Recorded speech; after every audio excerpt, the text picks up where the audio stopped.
Assalamualaikum warahmatullahi wabarakatuh. Saya Mutiara Putri Narswari di sini akan mempresentasikan mengenai interpersonal relationship bab 10, yaitu relationship development dan deterioration.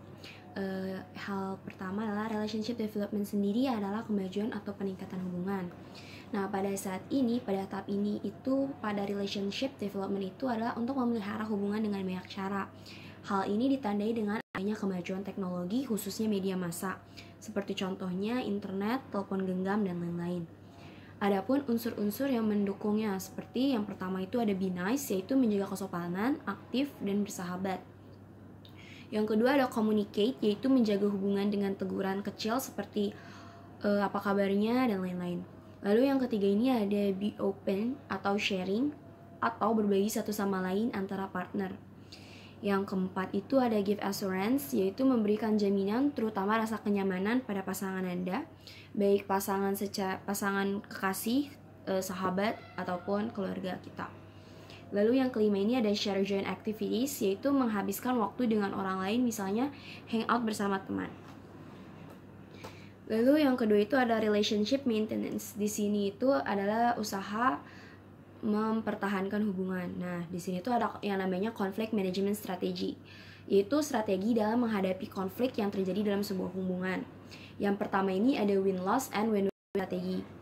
Nah, di sini tuh adalah konflik diskusi yang menghasilkan sebuah hasil menang-menang atau menang kalah. Nah, win-win solution sendiri ini merupakan pilihan yang tepat karena mampu memuaskan kedua belah pihak dan mencegah adanya perselisihan daripada win-loss solution atau menang kalah, solusi menang kalah.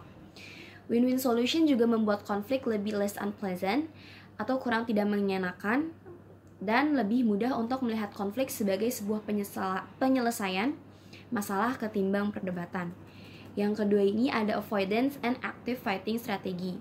Di sini adalah upaya menghindari konflik yang melibatkan kekerasan secara fisik. Contohnya ketika kita terdapat konflik, lebih baik meninggalkan tempat terjadinya konflik daripada berada di ruangan tersebut. Selain menghindar, ada juga cara yang dapat membuat kita menghindari pertikaian, yaitu dengan menunda dalam memberikan respon sampai kita dapat berpikir secara logis dan lebih tenang. Lalu ada juga strategi yang kerap kali digunakan, yaitu non-negosiasi. Non-negosiasi sendiri adalah ketika kita menolak untuk menarik perhatian berlebih ketika konflik itu, atau mendengar argumen yang dikemukakan oleh lawan bicara. Dan cara yang paling terakhir itu adalah silencer, di mana teknik ini itu digunakan dengan mendiami lawan mereka. Lalu yang ketiga ini ada force and talk strategi. Di sini adalah strategi yang banyak orang hindari karena dapat menuai balik konflik yang lebih besar, baik secara emosional maupun secara fisik. Strategi ini dilakukan apabila adanya ketidakpuasan terhadap diri sendiri maupun orang lain di dalam hubungan. Tetapi strategi ini juga dapat memancing keterbukaan, kesetaraan, dan sikap empati terhadap pasangan. Lalu yang keempat ini ada fast attacking dan fast and chasing strategi. Nah, strategi ini tuh ada menyerang dua sisi, yaitu sisi positif dan sisi negatif. Kalau misalnya menyerang sisi positif seseorang dari face attacking dalam menyerang sisi positif ini biasanya mereka mengkritisi kemampuan kita atau kontribusi yang kita lakukan dalam sebuah hubungan tersebut. Sedangkan untuk sisi negatif, face attacking itu adalah seperti membuat tuntutan mengenai waktu dan sumber daya seseorang atau komentar yang menyerang bentuk fisik kita. Sementara face and chasing itu adalah bentuk dukungan seperti memuji, menepuk pundak, dan senyuman tulus. Strategi ini juga meningkatkan kepercayaan diri lawan kita. Strategi ini cenderung lebih efektif daripada strategi face attacking yang tadi menyerang seseorang. Bahkan ketika kita dalam keadaan yang emosi, kita dapat menggunakan face and chasing ini karena cara ini lebih bijaksana dan membantu orang tersebut menaikkan kepercayaan mereka. Lalu strategi itu juga membuat kecil kemungkinan bahwa konflik di masa yang akan datang dapat terulang lagi. Lalu yang kelima ini ada verbal agresif dan argumentatif strategi. Nah, verbal agresif sendiri adalah strategi konflik paling tidak efektif karena di strategi ini membuat kita menyakiti perasaan lawan bicara kita. Sedangkan argumentatif merupakan strategi yang lebih berkualitas, lebih classy. Nah, dalam strategi ini seseorang lebih memilih menggali isu daripada menghindarinya. Strategi ini berusaha untuk memperlihatkan sebuah pokok pandangan masalah apa yang mereka hadapi. Selanjutnya ada relationship repair. Nah, relationship repair ini adalah perbaikan hubungan. Dan di sini tuh ada 2 tahap, yaitu komunikasi dalam perbaikan hubungan dan roda perbaikan hubungan.